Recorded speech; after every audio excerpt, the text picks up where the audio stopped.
Alors, d'abord, je voulais dire que quand j'ai été sollicitée pour intervenir aujourd'hui, j'ai été un peu surprise puisque je ne travaille pas à proprement parler sur l'intelligence artificielle, comme vous allez vous en rendre compte. Je vais vous parler de génomique, mais il semble que c'est un secteur qui joue un rôle important dans ces réflexions sur numérique et santé, intelligence artificielle et santé. Et donc, voilà, mon propos va être sur la génomique, mais j'avais en tête, en le préparant, que ce n'était pas le cœur de l'exposé, enfin de la séance d'aujourd'hui, et donc j'espère que la façon dont je l'ai présenté résonnera de façon pertinente pour les personnes qui s'interrogent sur d'autres éléments. Alors, le dernier grand plan de soutien à l'innovation biomédicale en santé a tranché, puisque Pierre Corvol nous l'a bien reprécisé, les plans précédents faisaient référence à la médecine personnalisée, à la médecine stratifiée, à la médecine de précision. Et il s'agit, depuis le dernier grand plan France Médecine Génomique 2025, donc de médecine génomique. Alors évidemment, les évolutions sémantiques ne sont jamais anodines, puisque cette fois, il semble qu'à la promesse d'une médecine sur mesure, qui serait précisément adaptée à chacun de nous, se substitue, au moins par ce plan, la promesse d'une médecine qui serait améliorée avant tout grâce à la technologie. Les objectifs du plan sont à cet égard très clairs. C'est l'ensemble des patients qui sont concernés par des cancers, des maladies rares ou des maladies communes, qui doivent pouvoir bénéficier d'un accès privilégié, inscrit dans le parcours de soins, à la médecine génomique fondée sur le séquençage de son génome. Et donc, en organisant le passage depuis l'étude de quelques gènes malades réservés à des patients atteints de maladies rares, à l'étude du génome entier pour un nombre de pathologies à la fois plus nombreuses et qui concernent aussi beaucoup plus de monde, la politique de soutien à la médecine génomique s'affiche comme une politique de démocratisation de l'accès aux technologies en contexte médical, puisqu'il s'agit de généraliser ce qui est identifié comme un progrès génétique, le droit au progrès génétique. Mais il est évident que ce changement de terminologie suggère aussi autre chose, puisque les fonds publics qui ont été investis à l'échelle internationale dans les développements de la génomique ont largement été portés par la promesse de révolution biomédicale que ces investissements dans la génétique allaient rendre possible. Et d'une certaine façon, cette médecine génomique incarne le souci de faire advenir ces promesses biomédicales, de transformer l'essai. Alors, le discours politique qui accompagne la médecine génomique mobilise un double registre, puisque c'est à la fois l'accent est mis sur la continuité. On rappelle que la génétique est déjà présente dans le contexte clinique, qu'elle a démontré ses capacités à améliorer la prise en charge des patients ou à prévenir mieux certaines maladies. Et donc, il s'agirait de généraliser l'accès à une pratique qui est déjà en place. Mais d'un autre côté, on insiste aussi sur la nouveauté, la radicale nouveauté, et l'enjeu est alors d'essayer de comprendre comment mieux transférer des savoirs et des technologies qui sont produites dans la recherche, dans les lieux de soins et de prévention. Alors, ce que je me propose de faire dans les minutes qui viennent, c'est de partir de la génétique clinique. Donc la génétique clinique, c'est la pratique de la génétique actuellement largement, enfin depuis de nombreuses années en place à l'hôpital, et de décrire les déplacements qu'implique cette évolution depuis une génétique qui est avant tout organisée comme une spécialité médicale, vers une génomique qui se présente comme un ensemble de technologies applicables dans des contextes médicaux beaucoup plus larges et variés. Alors, les éléments que je vais mobiliser reposent à la fois sur, ça a été dit, mon expérience de recherche en génétique épidémiologique pendant une bonne quinzaine d'années, et sur un travail d'enquête socio-ethnographique qui est en cours et que je mène maintenant depuis 5 ans, collectivement avec des collègues dans différents contextes cliniques qui sont aux avant-postes de la médecine génomique. D'une part, la génomique des tumeurs, j'ai une collaboration avec le sociologue Ashwin Perbhai et l'anthropologue Claire Baudevin, qui d'ailleurs est grenobloise. Et une enquête dans le contexte cardiovasculaire avec une collaboration avec des sociologues de Nantes autour, je vais bien y revenir, des cas d'utilisation de la génétique dans les thrombophilies non rares. Mais pour commencer, il me semblait important de repartir d'un cas un peu historique. C'est un cas qui est traité par l'historien Jean-Paul Godillère dans un livre qui s'appelle « Inventer la biomédecine », qui a publié en 2002. Dans lequel il rapporte que lorsque Jérôme Lejeune, Raymond Turpin et Marthe Gauthier, puisque le rôle de Marthe Gauthier est aujourd'hui officiellement reconnu, ont proposé en 1958 que le mongolisme, comme on disait à l'époque, est associé à la présence d'un chromosome 21 surnuméraire, l'incertitude sur le nombre de chromosomes humains, à cette époque-là, est important. Les technologies de culture cellulaire, les technologies de visualisation des chromosomes sont encore balbutiantes et on s'interroge pour savoir si le nombre de chromosomes humains est stable ou si, comme chez les plantes, ce nombre peut varier. Et cette question sera assez rapidement stabilisée, mais l'identification régulière de mongoliens cliniques, comme on pouvait dire, qui présentent des symptômes mais qui n'avaient pas à l'époque de trisomie observable, a continué à nourrir l'incertitude. Et la question qui se pose alors, c'est de savoir si la catégorie clinique, celle que les médecins définissent, celle de la catégorie à l'époque de mongolisme, est-ce qu'il faut la démanteler, la démembrer, pour établir une sous-catégorie qui correspond au diagnostic fondé sur l'analyse génétique, ou si le diagnostic génétique, qui à l'époque est considéré comme solide, doit rester primordial. Et à cette époque, en France, c'est cette seconde option qui va prévaloir, puisque tous les enfants qui sont considérés comme atteints sur la base de critères cliniques vont être pris en charge de la même façon, quel que soit leur statut chromosomique. Autrement dit, cette étiologie génétique est totalement acceptée, mais elle reste soumise à la clinique et n'a pas d'impact notable sur la façon dont les enfants sont pris en charge.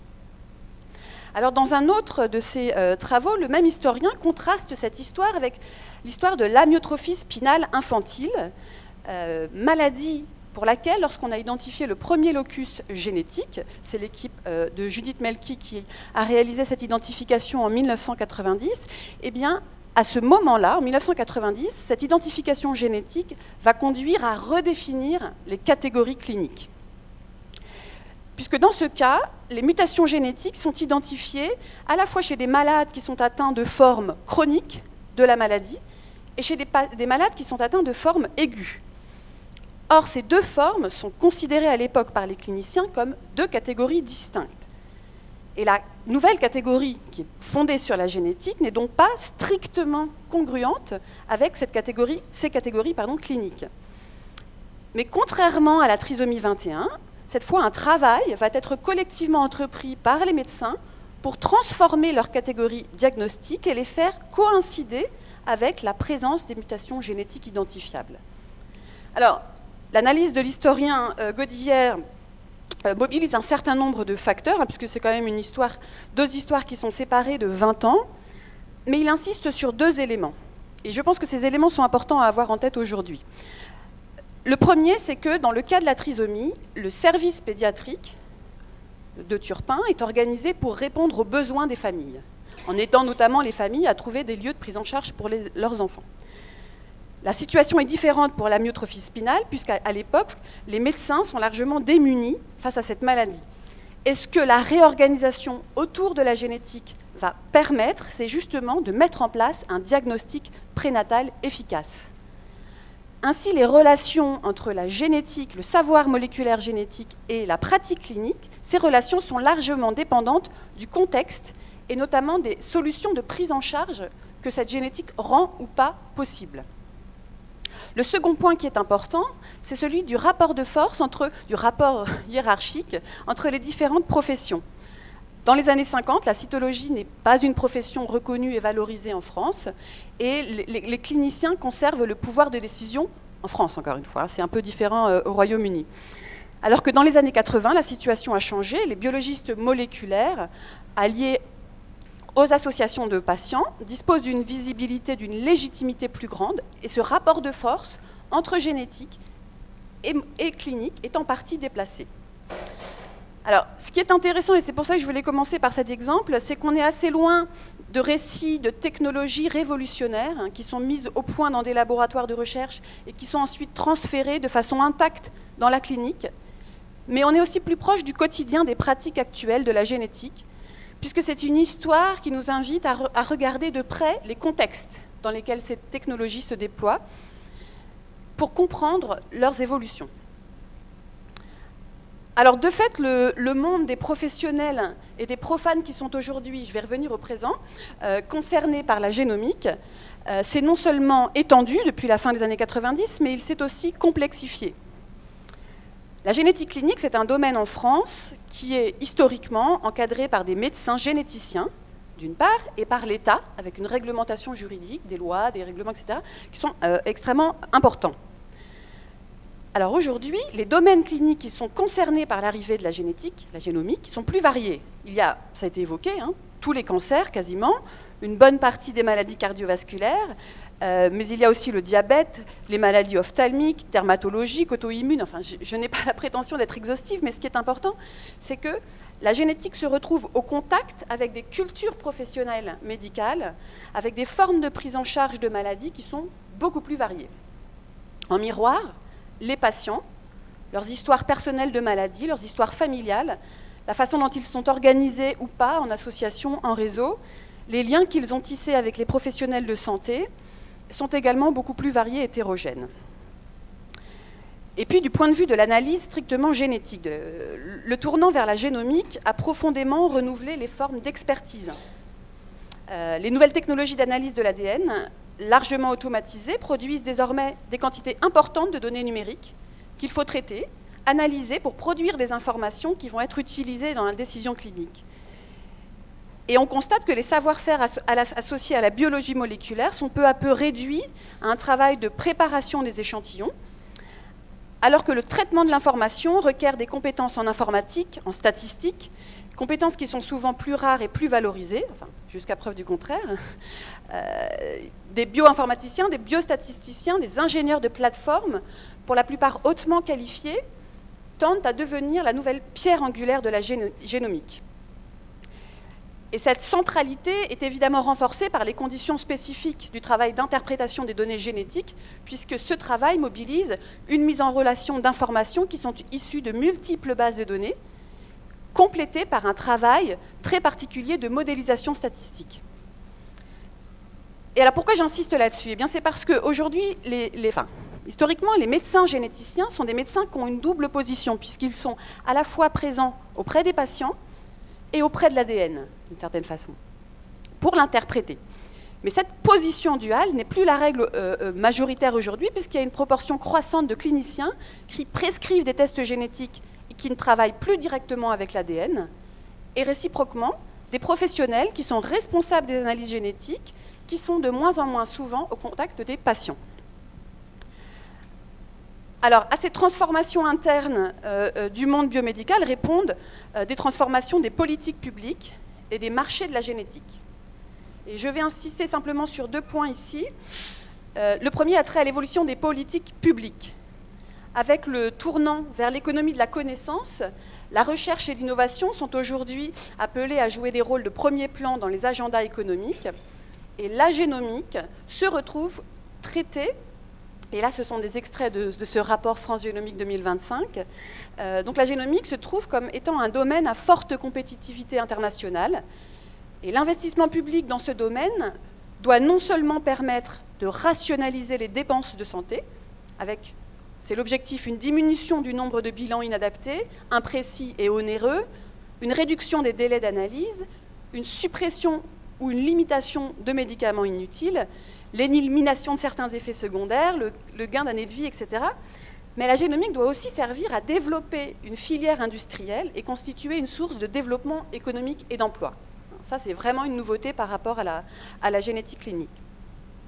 La seconde caractéristique concerne l'évolution des marchés biomédicaux autour de l'ADN, puisqu'on a assisté à une montée en puissance, non seulement d'une industrie des équipements technologiques, mais aussi un intérêt devenu de plus en plus important pour la génétique de l'industrie pharmaceutique, puisqu'aujourd'hui, les tests génétiques sont souvent les nouveaux sésames pour obtenir une autorisation de mettre un médicament sur le marché. Alors, j'ai présenté cette évolution des acteurs et maintenant je voudrais aborder cette évolution vers la médecine génomique en discutant successivement deux enjeux d'extension du domaine de la génétique, hein, deux enjeux qui sont posés par cette extension du domaine de la génétique. Le premier, c'est que, je vais m'expliquer bien sûr, hein, mais c'est qu'il y a une extension des modalités épistémologiques qui mobilisent la génétique, et le deuxième, c'est l'extension, les conséquences de l'extension des mondes biomédicaux dans lesquels la génétique se déploie. Alors, dans le cadre de la génétique clinique, la mutation génétique est considérée comme la condition quasi nécessaire, ça dépend des modèles bien sûr, quasi suffisante au développement de la maladie. Autrement dit, la mutation est considérée globalement comme étant la cause de la maladie. Je simplifie bien sûr le modèle. Alors avec la médecine génomique, cette situation est encore présente, hein, puisque, le professeur Corvol l'a évoqué, il y a toute une série de patients qui sont atteints de syndromes ou de maladies rares, chez qui aucune mutation génétique connue n'est identifiée, et auxquels on va proposer une analyse de leur génome entier ou de leur exome entier, tous leurs gènes, dans l'espoir d'identifier une mutation qui va être considérée comme causale. Par exemple, il y a parmi les projets pilotes du plan France Médecine Génomique, il y a un projet qui porte sur l'analyse du génome de patients atteints de diabète pour évaluer dans quelle mesure certains d'entre eux, qui n'étaient pas considérés comme étant porteurs d'un diabète lié à une maladie, à une mutation génétique, pourraient en fait avoir une mutation génétique qui explique leur diabète. Mais ceci dit, cette question du paradigme de la mutation rare est loin aujourd'hui d'épuiser toutes les modalités par lesquelles la génétique est convoquée dans la médecine génomique, puisqu'une grande partie des tests génétiques s'inscrivent dans deux contextes distincts aujourd'hui. D'une part, la génétique tumorale et d'autre part, la génétique multifactorielle. Alors, l'analyse génétique des tumeurs constitue clairement aujourd'hui un poste avancé de la médecine génomique, puisque c'est les derniers chiffres que j'ai trouvés sur le site de l'Institut du cancer. En 2014, 117 000 tests génétiques avaient été réalisés en France. Alors, dans ce contexte de la génétique tumorale, les mutations qui sont recherchées sont pour la plupart apparues au cours du processus tumoral, et donc ce ne sont pas des mutations génétiques classiques au sens que ce ne sont pas des attributs familiaux, elles ne sont pas héritées, elles ne sont pas transmises, mais ce sont des attributs de la tumeur tels qu'elles se présentent au moment de l'analyse. Ça veut dire qu'elles ne disent rien, ces mutations, du risque pour les apparenter de la personne qui est malade. Les mutations sont recherchées pour décider de l'administration au patient d'un médicament spécifique, et on parle de mutations actionnables pour insister sur le pouvoir d'action immédiate dont ces mutations sont investies. Autrement dit, c'est une qualité qui est toujours relative, puisque une mutation est actionnable pour un médicament donné, dans un contexte clinique précis, et une même mutation peut être actionnable dans un type de cancer et pas dans un autre, alors qu'on va parler du même médicament. Donc c'est une différence quand même très importante par rapport au modèle de la maladie rare. La seconde modalité génétique qui est vraiment devenue importante consiste à caractériser des facteurs de susceptibilité génétique.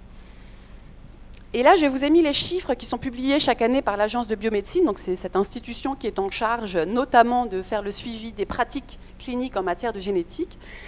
Et donc en 2016, et c'est le cas de toutes les années qui précèdent pour lesquelles l'Agence de biomédecine a colligé les données, 2 séries de tests génétiques sont les plus prescrits en génétique postnatale en France.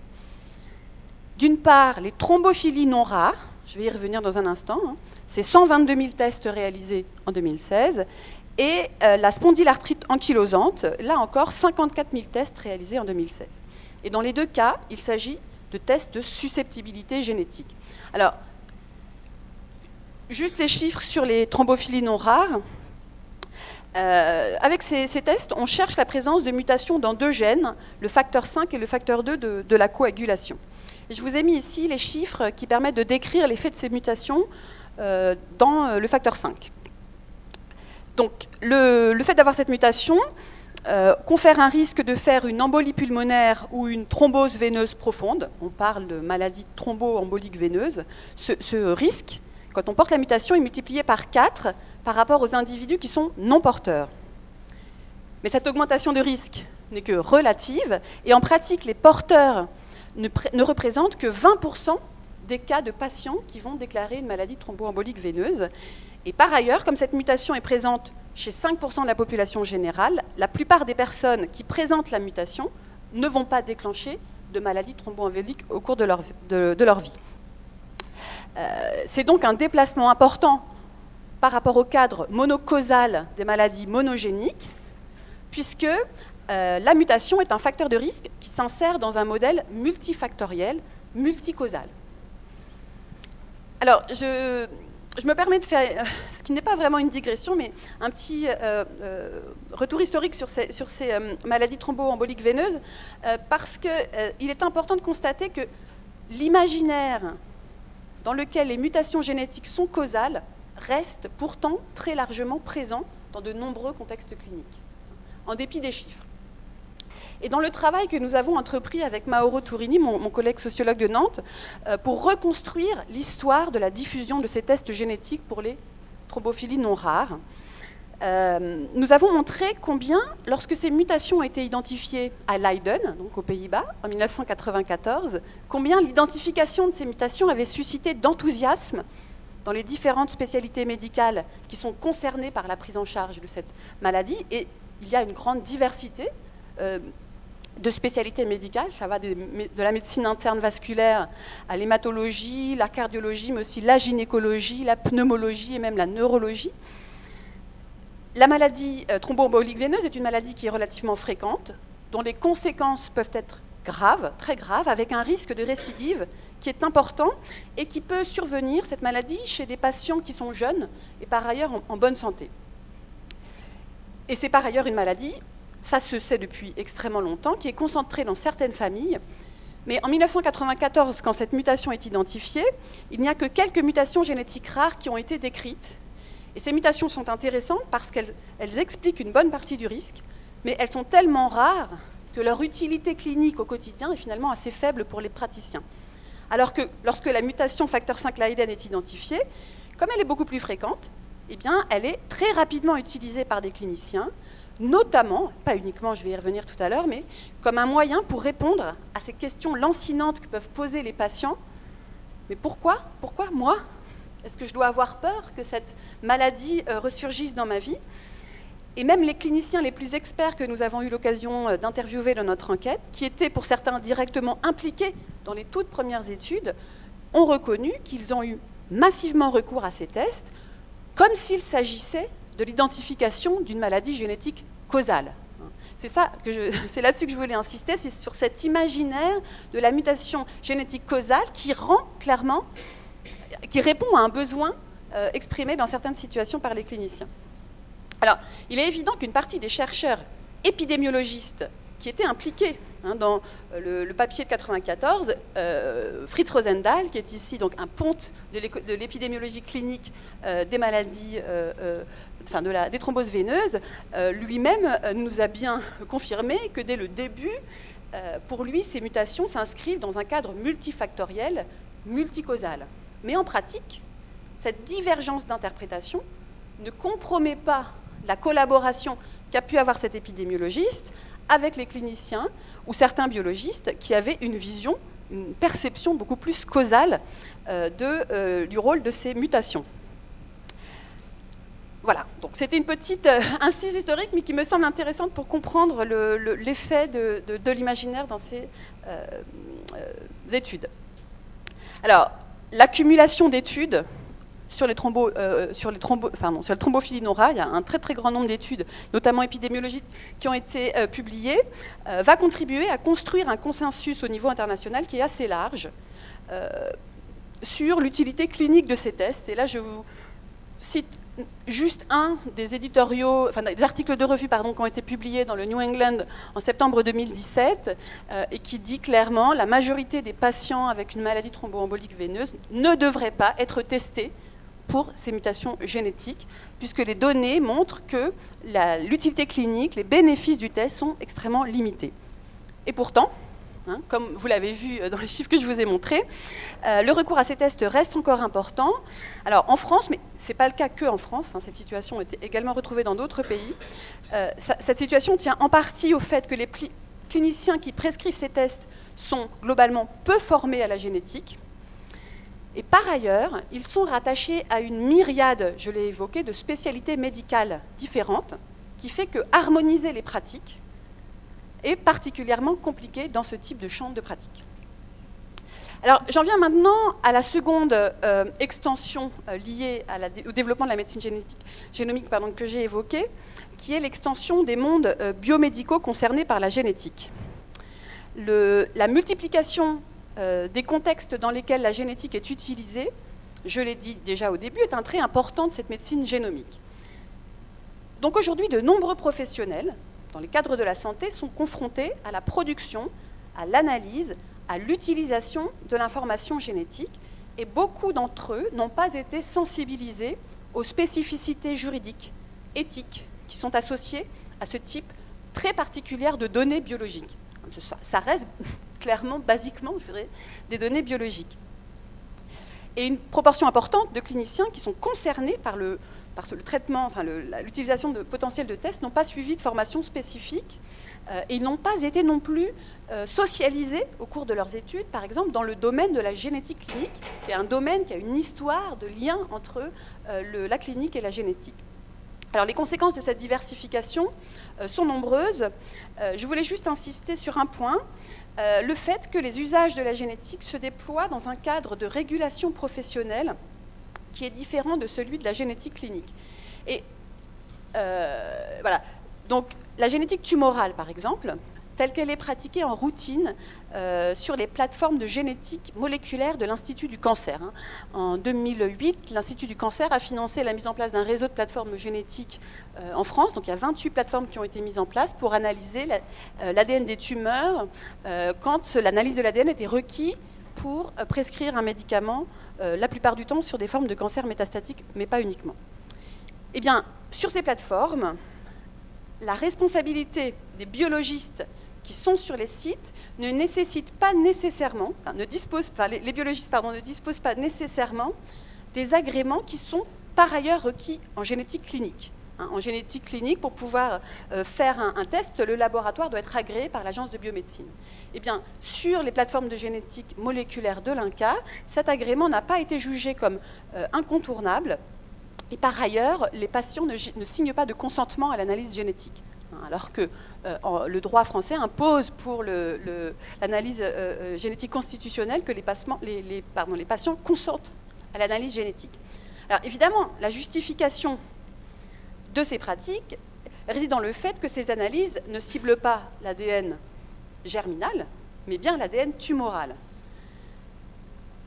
Or, en pratique, réduire une analyse génétique à l'ADN strictement tumoral, techniquement, c'est extrêmement compliqué, puisque dans la majorité des cas, quand on fait une biopsie de tumeur, on prélève en même temps des cellules qui ne sont pas des cellules tumorales. Et donc, il est tout à fait classique que 30% au maximum des cellules qui sont prélevées sont en fait des cellules tumorales, et plus de 70% sont des cellules somatiques.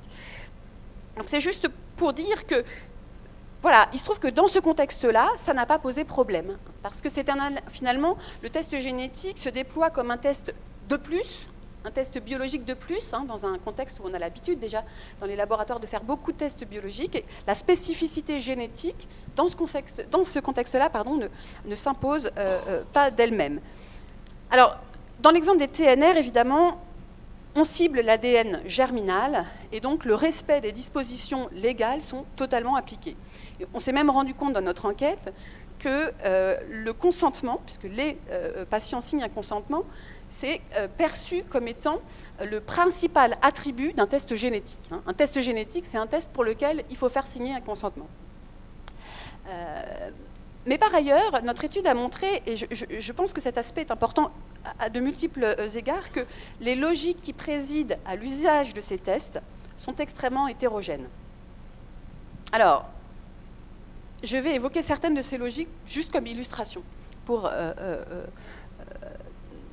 terminer bientôt mon allocution. Donc, ces tests génétiques sont en grande majorité prescrits dans le cadre d'un bilan de thrombophilie, qui est un bilan beaucoup plus large, dans lequel les médecins prescrivent une série de tests biologiques.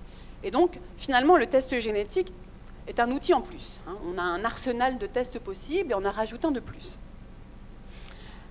Le deuxième élément important, c'est que la modalité principale pour prendre en charge un épisode de maladie thromboembolique veineuse consiste à mettre le patient sous anticoagulant. Et donc, pour les cliniciens, la question qui se pose, c'est quelle est la durée de traitement anticoagulant qu'on va prescrire aux patients. Ça veut dire que ce choix, derrière ce choix, il y a en fait un arbitrage entre deux types de risques. Le risque que le patient fasse une récidive, un nouvel épisode thromboembolique veineux, et le risque qu'il fasse une hémorragie qui sera encore plus grave, qui sera liée au fait qu'il a pris un traitement anticoagulant. Or, ce qui est important, c'est que selon les contextes cliniques, cet arbitrage entre les deux risques peut être soumis à des contraintes différentes. Dans une session sur les thrombophilies non rares qui a été récemment organisée par le Collège français de pathologie vasculaire, j'ai assisté à la démonstration que faisait une gynécologue qui expliquait à ses collègues d'autres spécialités les conditions dans lesquelles s'inscrivait sa propre décision de prescrire ou non un test génétique. Et elle nous disait, le risque d'hémorragie autour de la délivrance, donc de l'accouchement, ce risque d'hémorragie constitue aujourd'hui pour les obstétriciens français une question majeure, parce que ces accidents sont aujourd'hui devenus la première cause de mortalité maternelle liée à l'accouchement. Et donc, nous disait-elle, c'est compliqué de mettre une patiente enceinte sous anticoagulant pendant sa grossesse, puisqu'il y a une réticence forte de la part des collègues qui vont procéder à l'accouchement. Et donc, elle nous disait, dans ce contexte, le test génétique devient un argument opposable, un argument matériel qu'elle peut opposer aux obstétriciens pour justifier de mettre sous anticoagulant durant toute sa grossesse une femme dont l'histoire personnelle et l'histoire familiale de maladie laissent penser qu'elle a un risque accru de faire, par exemple, une embolie pulmonaire. Et donc ici, ce n'est pas la capacité du test à bien prédire la survenue d'un événement qui compte, c'est que ce test, ce résultat de test, incarne d'une certaine façon le risque. Ce test permet de faire exister ce risque face à un autre risque, moins probable, mais potentiellement plus grave. Et donc, l'intérêt du test, c'est de pouvoir jouer dans la décision entre professionnels. Et enfin, le dernier élément qui est également intéressant, c'est que dans 2/3 des cas, ces tests génétiques sont prescrits par des praticiens à l'hôpital. Alors évidemment, une partie des tests concerne des patients qui sont traités à l'hôpital, mais il y a aussi un nombre important de patients qui ont fait une phlébite ou une thrombose et qui sont adressés par des hôpitaux, aux hôpitaux par des praticiens de ville, praticiens qui pensent qu'un bilan de thrombophilie pourrait être indiqué, mais qui n'en sont pas sûrs. Donc ils indiquent leurs patients à des collègues hospitaliers, et dans une majorité importante de cas, ces patients ne présentent en fait pas les indications pour lesquelles ce bilan est recommandé. Et pourtant, les praticiens hospitaliers, y compris les plus experts que l'on a pu interviewer, nous disent qu'ils prescrivent tout de même ce bilan de façon quasi systématique. D'une certaine façon, dans ce contexte, le test devient le moyen par lequel le centre expert démontre qu'il a prêté attention à la requête du collègue, qu'il a fait ce qui était attendu de lui. Et là, cette fois, la valeur du test ne réside pas tellement dans son utilité, même pas du tout dans son utilité clinique, mais d'une certaine façon dans sa capacité à fluidifier les relations professionnelles hiérarchiques entre différents médecins. Et je pense que ça n'est pas du tout anecdotique. À partir du moment où des tests, des objets techniques comme ça sortent du contexte de laboratoire dans lequel ils ont été pensés, ils trouvent des usages qui dépassent complètement les idées qu'on avait pu avoir au départ, des valeurs d'usage qui se multiplient, des rôles qu'ils sont amenés à jouer qui se multiplient et qui échappent largement à ce qu'on avait initialement prévu. Voilà, alors je vais conclure.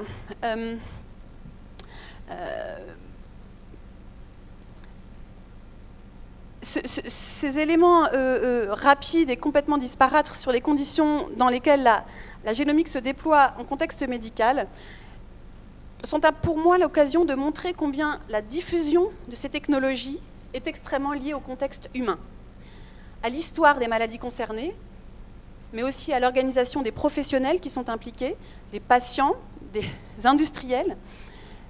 La médecine a une très longue histoire d'intégration ou de rejet d'innovation technologique. Et derrière les discours de radicale nouveauté, il y a souvent des réalités extrêmement complexes, et d'ailleurs bien plus intéressantes, où les technologies, lorsqu'elles arrivent à se frayer une place durable, viennent prendre place à côté ou avec des façons de diagnostiquer ou de soigner qui préexistaient. Lorsqu'il s'agit de prendre soin, il est important pour les professionnels concernés de pouvoir avoir confiance dans ce qu'ils font. Et cette confiance se construit souvent en croisant les nouvelles technologies qui arrivent avec des pratiques plus anciennes. Et la génomique, je pense, est à cet égard un exemple intéressant, puisque plus on regarde la génétique et plus on se rend compte dans les pratiques cliniques que les praticiens font rarement que de la génétique, à l'exception, bien sûr, et encore des maladies génétiques rares. Mais toutefois, il y a un élément supplémentaire sur lequel je vais terminer, c'est qu'au-delà de ces adaptations liées au contexte, les technologies génomiques partagent avec les technologies d'intelligence artificielle un point qui est important de ne pas perdre de vue, c'est qu'il s'agit de technologies extrêmement transversales. Ces transversalités sont susceptibles d'avoir des effets propres auxquels il faut être attentif. Récemment, un clinicien dont l'expertise ne permettait pas de bien distinguer les différentes formes de génétique dont j'ai parlé, il nous disait que dans son hôpital, on a l'impression aujourd'hui que la génétique est partout. Autrement dit, cette transversalité nourrit un imaginaire où la génomique est une technologie, sont des technologies extrêmement puissantes qui peuvent être perçues comme incontournables et qui sont du coup, par cet imaginaire, susceptibles d'accélérer leur adoption dans des nouveaux contextes cliniques avant que l'intérêt en matière d'amélioration de la prise en charge ne soit vraiment démontré, voire même parfois suspecté. Autrement dit, cet imaginaire technologique porte en lui le risque d'une forme de déterminisme technologique, et je ne parle pas d'une dystopie où les technologies s'imposeraient d'elles-mêmes, ou par l'entremise d'ailleurs d'intérêts privés, mais une situation où la force des imaginaires est telle que les critères d'amélioration effective de la prise en charge du plus grand nombre de patients cèdent le pas devant un risque de fascination pour ces technologies.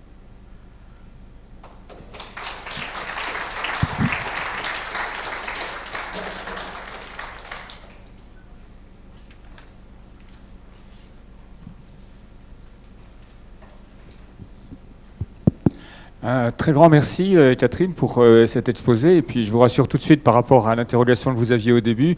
Oui, vous étiez complètement dans le sujet qu'on voulait traiter aujourd'hui. Et vous avez, je pense, apporté un éclairage très complémentaire par rapport à celui de Pierre Corvol. Et je vous remercie de nous avoir donné justement des exemples très précis, très concrets de ces difficultés qu'on a avec l'adoption de nouvelles technologies. Et de mon point de vue, les exemples que vous avez donnés sont très révélateurs d'un nouveau type d'informations par rapport auxquelles on a besoin de définir la manière dont on va se positionner. Et donc, on est vraiment dans le sujet de l'intelligence artificielle et de la manière dont les professionnels de santé, mais aussi les patients, vont se l'approprier. Est-ce qu'il y a des questions ? Oui.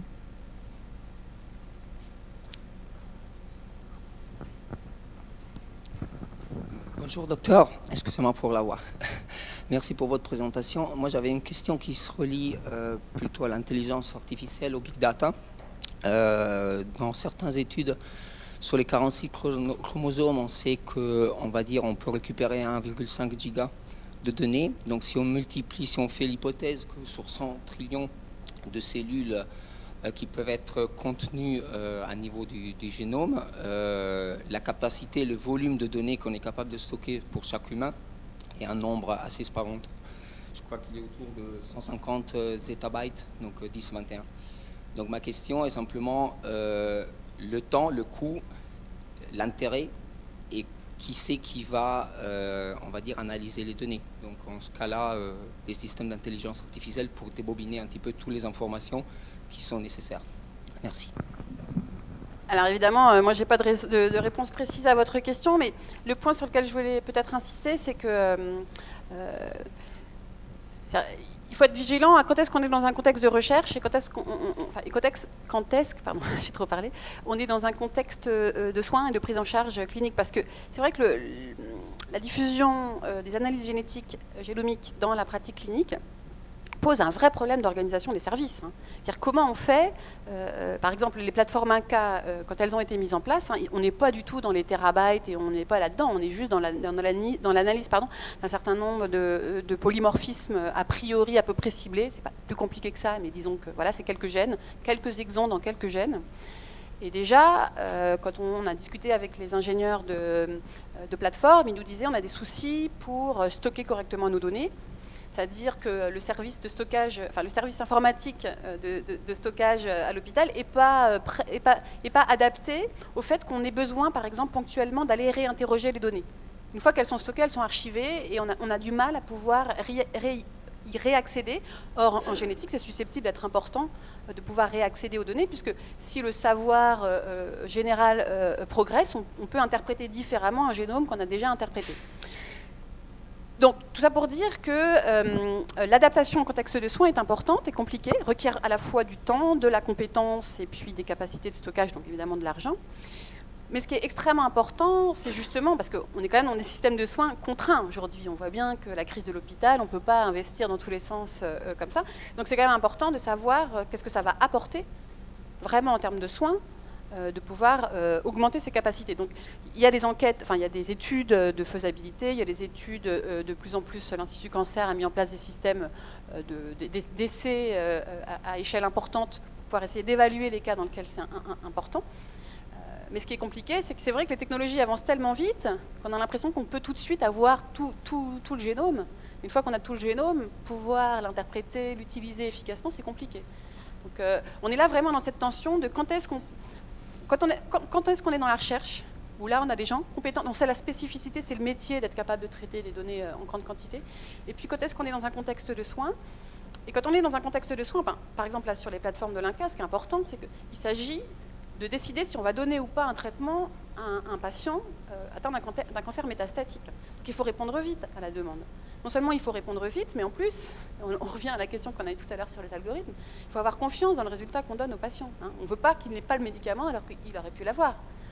Donc il y a cet enjeu de fiabilité, de solidité, de robustesse de l'analyse, est certainement plus important dans le contexte clinique que dans le contexte de recherche. Et des fois, on fait un peu l'amalgame entre les deux, alors qu'en pratique, ça se pose quand même de façon assez différente. D'autres questions ? Je me suis interrogé sur la question de la régulation potentielle, parce que vous nous montrez bien justement que ces nouveaux objets technologiques, et ce que vous avez dit pour les tests de TNR, on le dirait aussi dans un domaine qui m'intéresse, la chirurgie assistée par ordinateur pour un nouveau robot. C'est une notion de fascination, je pense que c'est effectivement un danger. Alors dans le cas qui est le vôtre, quelle place vous voyez par exemple pour le généraliste ? Parce que vous avez parlé des médecins généticiens cliniques, des médecins génomiques, si on peut les appeler comme ça. Il y a un acteur qui joue un rôle un peu particulier, peut-être d'interface entre ces mondes. Est-ce que vous pensez qu'il peut avoir un rôle à jouer ? Quel type d'informations il aurait besoin qu'on lui communique pour pouvoir jouer ce rôle ?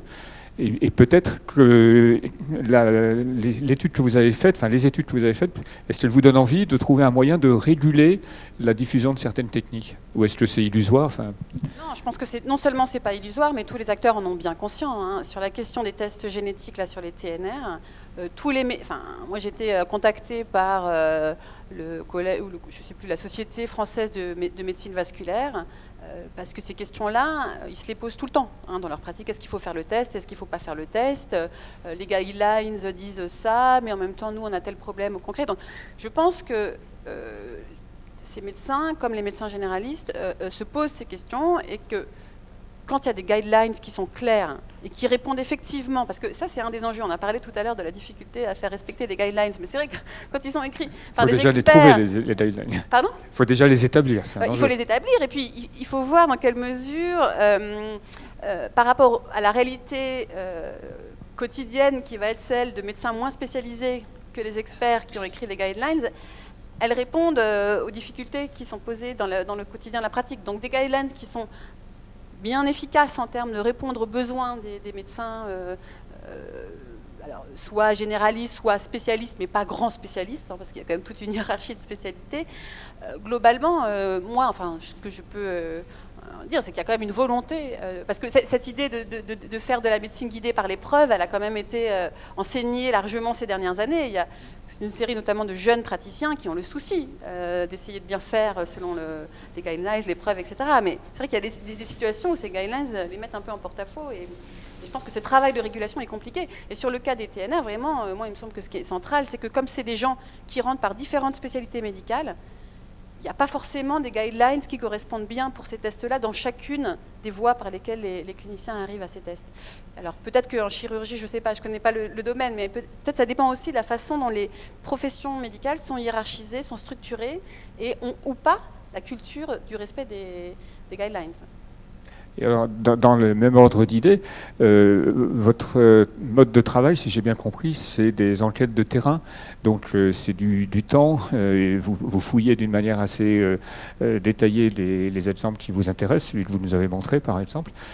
Est-ce que précisément l'accès aux données du système national de santé, par exemple, ne serait-ce que parce qu'on saura dans quelle situation les TNR, pour prendre cet exemple, sont prescrits, est-ce que ça, c'est une source potentielle de détection d'anomalies du genre de celles que vous décrivez, puisque si je vous suis bien, aujourd'hui, on n'utilise pas forcément si bien que ça les TNR et on peut les utiliser à tort.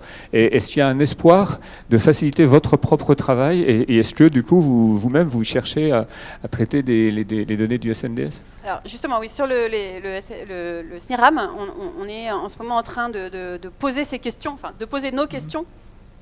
Mais nos questions, nous les avons affinées parce qu'effectivement, on a fait une série d'enquêtes sociologiques. Donc nos questions sont assez précises. Et en fait, les données du SNIRAM, on va tirer quelques réponses, mais globalement, il y a plein de réponses plein de questions auxquelles on n'aura pas de réponse parce que la structuration des données est telle, la façon dont elles ont été mises en... Enfin, la datafication, je ne sais plus comment on dit, la dataification des pratiques, quand on transforme une pratique clinique en données pour l'assurance maladie. Donc il y a quand même un objectif, c'est celui au départ de gestion de l'assurance maladie. Donc les données sont mises en forme, ce passage de mise en forme répond aux impératifs de l'assurance maladie. Et nous, quand on arrive, il y a quelques questions auxquelles on va pouvoir répondre, effectivement. On est en train de faire l'enquête, là on n'a pas terminé. Mais on sait déjà qu'il y a des questions auxquelles on n'aura pas la réponse. On a du coup commencé une collaboration avec l'entrepôt de données de l'hôpital européen Georges Pompidou, où il y a une grosse pratique dans ces domaines-là. Et là, c'est pareil, la spécialiste de l'entrepôt avec qui on a commencé à réfléchir, elle a presque été trop, négative en disant « Oh, vous savez, c'est pas des données qui sont faites pour ça, vous allez avoir du mal à trouver des réponses à vos questions. » Alors, en fouillant un peu, c'est pas vrai, on va quand même avoir quelques réponses qui sont d'ailleurs complémentaires de celles que va donner le SNIRAM. Mais c'est évident que ces bases de données, tous ceux qui font de l'analyse de données savent que la façon dont les données sont mises en banque conditionne énormément le type de questions auxquelles qu'on va pouvoir poser à la base de données. C'est quelque chose de très banal, mais dans les données de santé, c'est particulièrement important. Et le risque auquel il faut résister, c'est de ne poser que des questions auxquelles les bases sont susceptibles de répondre. Je suis d'accord. Les études prospectives, a priori, c'est toujours plus fort, plus puissant statistique que les études rétrospectives. Est-ce qu'il y a d'autres questions ? Oui. J'ai le micro, alors j'y vais. Je voulais juste poser une petite... D'abord, merci, c'était très très clair et passionnant. J'avais une petite question sur cette image. Qu'est-ce que ces femmes sont en train de lire Alors en fait, c'est pas du tout... Au début, moi, quand j'ai vu cette photo, je me suis dit qu'elle était super pour la question des promesses, mais en fait... Vous voyez, non? C'est le Kinsey Book on Women. C'est le fameux livre du docteur Kinsey sur les pratiques sexuelles aux États-Unis. Mais au début, j'avais pas vu, j'avais juste vu la tête des dames, et j'avais trouvé qu'elles étaient assez éloquentes, et puis voilà. Oui. Excusez-moi encore de poser encore une question. Au contraire, je t'en prie. Mais je voudrais revenir à des données extrêmement basiques. Concrètement, quand on veut demander un séquençage de l'exome, par exemple, je pense à des situations de paralysie cérébrale que je suis amené à expertiser dans le cadre judiciaire pour rechercher une responsabilité. Alors, sous-tendu par les récents travaux de Grex et McLennan d'Adelaide, que vous connaissez certainement, et qui ont trouvé 40% de mutations chez des enfants atteints de paralysie cérébrale pour lesquels aucun diagnostic clinique n'avait pu être identifié. Alors, ma question est, est-ce qu'il est possible de demander un séquençage de l'exome à qui, Ça coûte combien? Qui paye? Je sais que concrètement, il y a une organisation qui a été mise sur pied par le plan France Médecine en 2016, qui va être en plénitude de ses effets en 2025. Actuellement, il y a 2 régions. Il y a l'Île-de-France et il y a Auvergne-Rhône-Alpes. Auvergne-Rhône-Alpes, je ne sais pas si Pierre Simonjou qui est ici, dans la salle, non, il n'est pas là, ou quelqu'un de son équipe, qui s'en occupe. Elle s'occupe essentiellement de la formation en médecine génomique. Bon, moi, je dis cet enfant, je suis désolé, mais vous l'accusez, l'obstétricien, d'avoir fait une action fautive qui a créé une asphyxie fœtale per partum. Je suis désolé, tous les critères internationaux dont nous disposons maintenant montrent le contraire. Or, il y a par ailleurs des indices qui semblent en faveur d'un problème génétique, qui semblent en faveur. Eh bien, vous n'avez qu'à faire un séquençage de l'exome. Oui, j'ai posé la question un jour qui m'a dit, écoute, dans un cadre judiciaire, non, tu peux remballer tes pièces. Et je le comprends. Et sinon, on va vers de la génomique défensive, finalement. Une prolongation de ma médecine défensive. Et on fait tout, on vous surcharge de travail. Il y a bien quelque part un frein, puisque c'est quand même payé par des crédits alloués par je ne sais pas de quelle source, mais enfin, je ne crois pas que ce soit la Sécurité sociale qui rembourse ces examens. C'est dans des fonds particuliers. Vous allez peut-être me donner des précisions là-dessus. Et il y a certainement un filtre pour les indications. Vous ne pouvez pas accepter n'importe quoi, sinon vous allez être envahi par n'importe quelle demande, quoi, qui ont ni queue ni tête, si on peut dire. Voilà, merci de me donner quelques éclaircissements. Alors, dans le cadre du plan France Médecine Génomique, c'est vraiment un plan à destination du soin. Hein. J'ai mis quelques citations, donc je pense que les cas d'expertise médico-légale ne rentreront pas dans les premières urgences, en tout cas que les plateformes qui vont être, ou qui commencent à être mises en place, qui sont mises en place, vont avoir à régler. Donc, n'entre pas, non, c'est ça. Hein. Non. Oui. Alors après, la question plus fondamentale qu'il y a derrière, et je pense qu'en contexte judiciaire, elle est encore plus aiguë, hein, c'est qu'à partir de quel moment on va considérer effectivement que la mutation qu'on va identifier est réellement causale.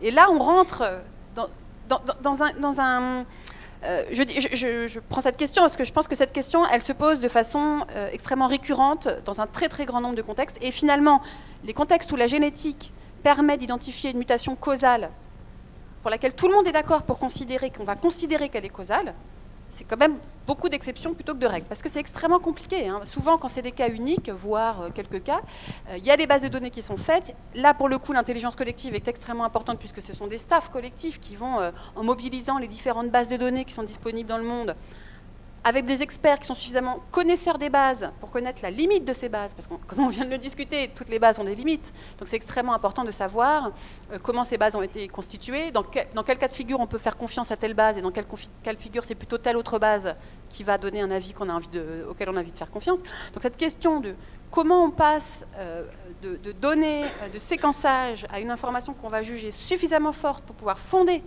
une décision judiciaire, là, avec la génétique, c'est vraiment un enjeu majeur, parce qu'il y a un enjeu d'incertitude qui est quand même extrêmement prégnant. Voilà. Alors, il se trouve que finalement, un collègue sociologue américain qui a fait une étude extrêmement intéressante, il a suivi pendant 3 ans les pratiques à Los Angeles, à l'hôpital de UCLA, du staff de génétique, donc vraiment des grands experts, qui se sont réunis toutes les semaines pour décider exactement de cas d'enfants qui avaient des maladies pour lesquelles on a cherché des causes génétiques, puisque c'était des maladies dont les causes génétiques n'étaient pas identifiées. Et donc il a regardé comment ils travaillaient, et la complexité que ça représente, et comment ils se mettent d'accord. Et en fait, ça tient à des compétences humaines, à des confiances, etc. Et puis ce qui rentre aussi en jeu, c'est quelles sont les conséquences de la décision. Parce que par exemple, quand on décide finalement que, on n'est pas complètement sûr, mais si on se met d'accord sur tel diagnostic, au moins ce qu'on est sûr, c'est que l'enfant il va être pris en charge dans des institutions qui sont adaptées à ce type d'enfant. Ça joue, forcément. Évidemment, les médecins ils sont aussi là pour le bien de leurs patients. Donc tout ça, c'est pas pour dire que c'est juste, ça se réduit à ça, mais ça veut dire qu'on est dans des niveaux de complexité tels, parce qu'on a des cas presque uniques à chaque fois, que la façon de résoudre ces énigmes, entre guillemets, est quand même vraiment compliquée. Une dernière question. Les enjeux financiers. Je voulais juste rebondir sur la question du monsieur. Combien ça coûte le séquençage? Ah oui, pardon, j'ai pas répondu. Donc, le plan de France Médecine Génomique, il est financé effectivement pas par les fonds de l'assurance maladie, c'est les fonds du ministère de la Santé et du ministère de la Recherche. Donc c'est des fonds d'État, c'est pas des fonds d'assurance maladie pour le financement du plan. Ah oui, évidemment que ça coûte. Ah, bah, je sais pas, moi, ça je peux pas répondre sur le. Non, mais ça va dépendre de la façon dont les plateformes vont s'organiser et des économies d'échelle qu'elles font en fait. Parce qu'on peut vous donner des prix si vous passez par un service privé. Après, sur les plateformes, c'est des coûts qui vont dépendre de l'organisation de la plateforme. Une dernière question ? Pour rebondir un peu sur votre question et puis le côté médico-légal, en tant que représentant, même si on est plusieurs, de l'équipe de génétique clinique, d'ailleurs je voulais vous remercier parce que vous défendez très bien notre métier. Donc ça c'est chouette. Et juste pour préciser peut-être quelque chose de plus concernant le métier de conseiller en génétique, sur toutes ces problématiques de génétique constitutionnelle, familiale, héréditaire, où l'information à la parenté va probablement être au centre des choses, et puis il y aura de plus en plus de choses à dire, et ce sera complexe. C'est-à-dire que savoir qui prescrit et quel est le réseau organisé autour de la prescription pour que la mise en œuvre elle soit organisée et qu'il n'y ait pas des laissés pour compte tout au long de l'information familiale qui n'est pas transmise ou qui est trouée. Donc le métier de conseiller en génétique est probablement un beau métier en devenir. Et puis pour revenir sur le côté médico-légal, c'est pas forcément la première chose, la bonne démarche de faire un examen de génétique pour aller dans ce sens-là, de démontrer que puisqu'on trouve quelque chose, donc c'est génétique, ça c'est le côté positif de l'action. Vous avez dit il y a 40% des cas où on trouve quelque chose, donc c'est déjà bien. Et pour les 60% des enfants adultes chez qui on ne trouve rien, ça n'exclut absolument pas une origine génétique pour autant. Ça veut dire que de toute façon l'argumentaire, il est tellement multifactoriel que trouver quelque chose en génétique, ça vient en plus, ça vient de manière conjointe ou différemment renforcer la conviction. Et ça rejoint aussi la pertinence clinique de l'examen. C'est-à-dire qu'il y a la motivation judiciaire et puis il y a la motivation humaine, médicale, scientifique qui vient à côté. Et ça ne doit pas forcément être en compétition, mais l'un ne doit pas couper l'autre. Et pour le coup, l'école de Toulouse avait proposé dans le plan France Médecine Génomique une évaluation du remboursement pour la sécurité sociale à l'ORED 2025 de l'ordre de 1600 à 1800 € le génome séquencé. Merci pour toutes ces précisions et pour aussi ton éclairage clinique. Bien, et bien, écoutez, on va en rester là. Merci beaucoup à nouveau, Catherine.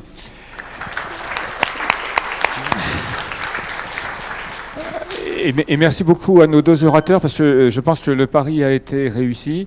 Grâce à vous, nous avons eu des exemples extrêmement précis. Nous avons eu les rêves qu'on peut bâtir sur les méthodes que vous avez présentées, mais aussi et en particulier, vous avez mis l'accent sur le rôle essentiel de l'acteur humain à l'intérieur de cette problématique. Donc je crois qu'on est vraiment bien dans l'objectif qu'on visait. Merci à tous et bonne soirée.